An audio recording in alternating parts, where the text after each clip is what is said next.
নমস্কাৰ কি খবৰ মই নিৰঞ্জন বৰা মোৰ ইউটিউব চেনেল নিৰঞ্জন বৰালৈ আপোনালোক সকলোকে স্বাগতম জনাইছো finally Indian air force permanent ভৰ্তি কোন ধৰণৰ অগ্নিবীৰ পোষ্ট নহয় এইখিনি ৰেলী ডেট আহি গ'ল কোনে এপ্লাই কৰিব পাৰিব কেতিয়াৰ পৰা ষ্টাৰ্ট হ'ব কোৱালিফিকেশ্যন কিমান লাগিব হাইট চেজ কিমান লাগিব সিলেকশ্যন প্ৰসেছ কিমান লাগিব ফুল ডিটেইলি ভিডিঅ'টো আলোচনা কৰিম ভিডিঅ'টো আৰম্ভ কৰাৰ আগতে মোৰ চেনেলটো যদি আপোনালোকে এতিয়ালৈ সাবস্ক্ৰাইব কৰিছে তেন্তে বহুত বহুত ধন্যবাদ আৰু যদি সাবস্ক্ৰাইব কৰা নাই তেন্তে সাবস্ক্ৰাইব কৰি কাষতে থকা বেল আইকনটো প্ৰেছ কৰি অল কৰি থৈ দিব তেতিয়া মই আগলৈ এনে ধৰণৰ গুৰুত্বপূৰ্ণ ভিডিঅ' আপলোড দিলে তাৰ নটিফিকেশ্যন পাব ভিডিঅ'সমূহ কণ্টিনিউ চাই থাকিব পাৰিব আহক এতিয়া আমি ভিডিঅ'টো আৰম্ভ কৰোঁ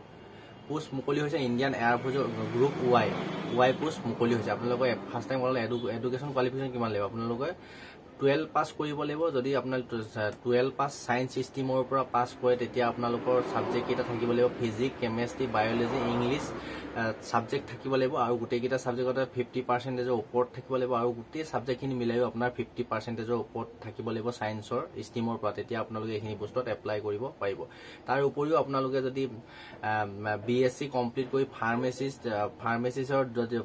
যদি ডিপ্লোমা কৰি থৈছে তেতিয়াও এইখিনি পোষ্টৰ কাৰণে এলিজিবল হয় আপোনালোকে এপ্লাই কৰিব পাৰিব কিন্তু ফাৰ্মাচিটোৰ বিএসসি কমপ্লিট কৰি আপোনালোকে যদি ফাৰ্মাচিত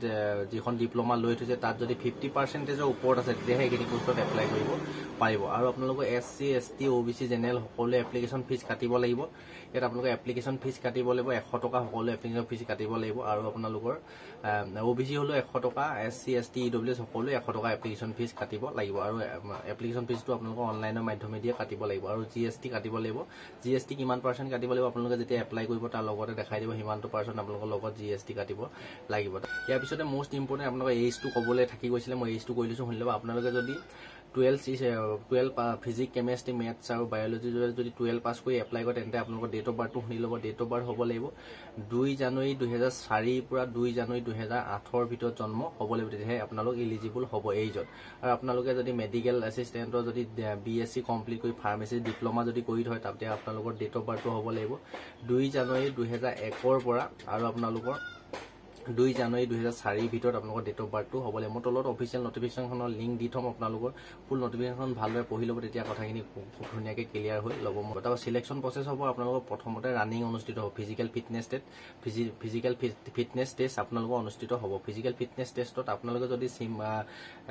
সায়েন্স ষ্ট্ৰীমৰ পৰা ফিজিক্স কেমিষ্ট্ৰি মেথছ 50% ওপৰত লৈ যদি আপোনালোকে সায়েন্স ষ্ট্ৰীমৰ পৰা 12 পাছ কৰা পোষ্টত যদি এপ্লাই কৰে তেতিয়া আপোনালোকৰ ফিজিকেল ফিটনেছ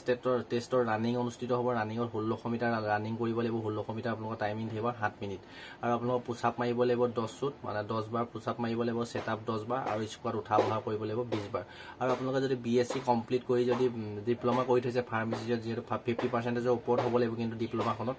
আপোনালোকে যদি হেতু পোষ্টত এপ্লাই কৰে তেতিয়া আপোনালোকৰ ফিজিকেল টেষ্টত ৰানিং অনুষ্ঠিত হ'ব 1600 মিটাৰ আপোনালোকৰ টাইমিং অলপ বেছি দিব 7 মিনিট 30 সেকেন্ড দিব আৰু পুশআপ একেই 10 চুটে মাৰিব লাগিব সেটআপ 10 সাত আৰু আপোনালোকৰ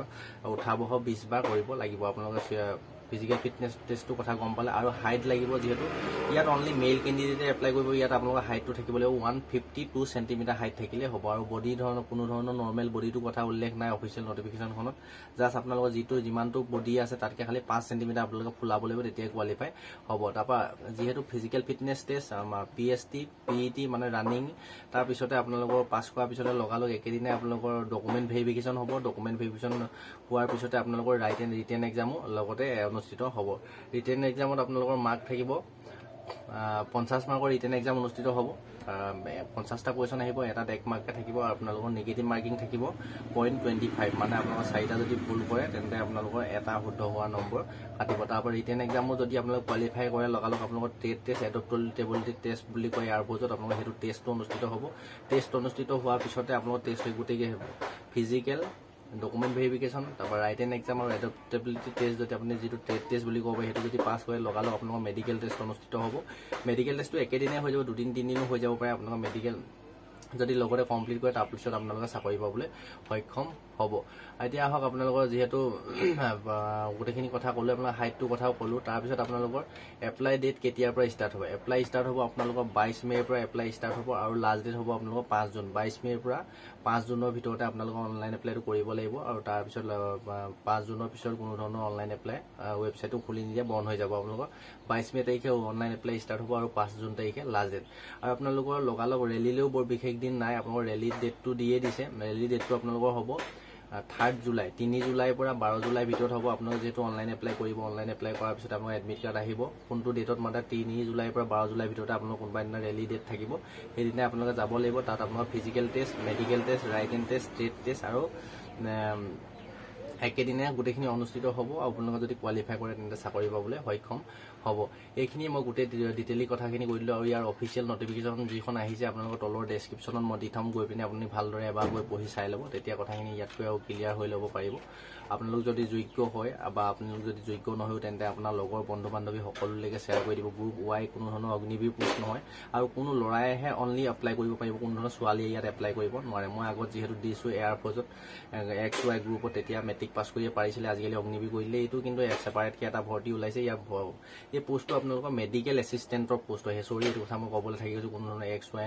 জেনেৰেল ডিউটি পোষ্ট নহয় মেডিকেল এছিষ্টেণ্টৰ পোষ্ট সেইবাবে আপোনালোকে হাই ছেকেণ্ডেৰী যদি পাছ কৰে ছায়েন্স ছিষ্টেমৰ পৰা ফিজিক্স কেমেষ্ট্ৰি মেথছ আৰু বায়'লজি থাকিব লাগিব তাৰ উপৰি BSc যদি কমপ্লিট কৰি থৈছে তেন্তে আপোনালোকৰ BSc কমপ্লিট কৰি ফাৰ্মাচী যে ডিপ্ল'মা থাকিব লাগিব ডিপ্ল'মাত আপোনালোকৰ 50%তকৈ ওপৰত হ'ব লাগিব এইখিনিয়ে মই যিমানখিনি মোষ্ট ইম্পৰ্টেণ্ট কথাখিনি কৈ দিলোঁ আপোনালোকে ইয়াতকৈ যদি অফিচিয়েল নটিফিকেশ্যন চাওঁ বুলি ভাবে ডেছক্ৰিপশ্যনৰ পৰা চাব আৰু আপোনাৰ অফিচিয়েল যিটো এয়াৰফ'ৰ্চৰ অফিচিয়েল ৱেবছাইট আছে তাতো ইতিমধ্যে নটিচ আহি গ'ল আপোনালোকৰ এপ্লাই যিহেতু 22 মে'ৰ পৰা ষ্টাৰ্ট হ'ব আপোনালোকৰ এপ্লাইটো ষ্টাৰ্ট হ'ব যিহেতু 22 মে' আৰু লাষ্ট ডেট হৈ গ'ল 5 জুন এইখিনিয়ে ভিডিঅ'টো যদি ভাল পালে লাইক এটা কৰিব আপোনাৰ লগৰ বন্ধু বান্ধৱী সকলোলৈকে শ্বেয়াৰ কৰি দিব আপোনালোক যদি যোগ্য নহয়ো ছায়েন্সত পঢ়া নহয়ো তেতিয়া লগৰ বন্ধুসকললৈ শ্বেয়াৰ কৰি দিব যিহেতু ইয়াত অকল অনলি ল'ৰাই মেইল কেণ্ডিডেটে এপ্লাই কৰিব পাৰিব আৰু আনমেৰিড হ'ব লাগিব তেওঁলোকে এপ্লাই কৰিব পাৰিব আৰু ভিডিঅ'টো দীঘলীয়া কৰি নাথাকোঁ আজি ভিডিঅ'টো ইমানতে ৰখাইছোঁ ঘৰখন পৰিয়ালটো সমাজখন তথা দেশখনৰ উন্নতি হওক প্ৰতিটো ক্ষেত্ৰতে কাম কৰি যাওক আপোনালোকৰ লক্ষ্য উদ্দেশ্য সোনকালে পূৰণ হওক তাৰে কাৰণে ভগৱানৰ ওচৰত প্ৰাৰ্থনা জনাই নেক্সট অন্য এটা অতি গুৰুত্বপূৰ্ণ ভিডিঅ' সৈতে আপোনালোকৰ সন্মুখত লগ পোৱাৰ প্ৰতিশ্ৰুতি আজি ভিডিঅ'টো ইমানতে ৰখাইছোঁ ধন্যবাদ।